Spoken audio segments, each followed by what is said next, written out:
Hi Doc, required po ba ang iba-ibang mosquito vaccine sa bata? Thank you. Actually, meron kasing isang klase ng bakuna presently in the market. And I think pinoprovide ng ibang mga pediatrician. Ako depende yan, case-to-case basis din ako pag nag-recommend ng mga vaccine. Hindi ko rin naman nire-recommend sa lahat ng bata. Iyan yung tinatawag na Japanese encephalitis vaccine. Ay, yun ba yung ibig sabihin niya? Yun.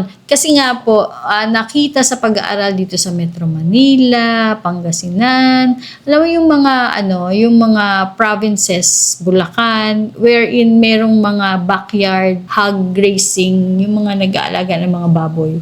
Yun ay isang reservoir, parang animal reservoir nung virus na yun. Kaya, ang vector is lamok. Si lamok kakagatin si baboy. Tapos yun, galing dun sa lamok, andun kay baboy, nakukuha ng lamok yung virus. So, pag kumagat sa human, pwede magkaroon ng tinatawag na Japanese encephalitis. So, required ba?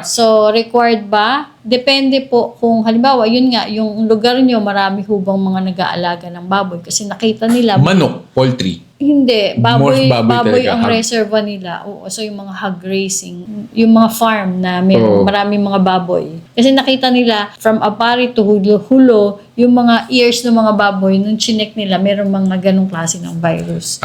So very endemic sa atin sa Pilipinas yung klase ng virus na yun dahil nga doon sa ganong practices. So if you think maraming mga ganong lugar malapit sa inyo, like siguro sa Tanay ba? Laguna, San Mateo ba pwede ba? Pwede kung basta kung yung lugar nyo merong nag-aalaga ng ganun. Malapit sa inyo na piggery farm, yun, that's the term.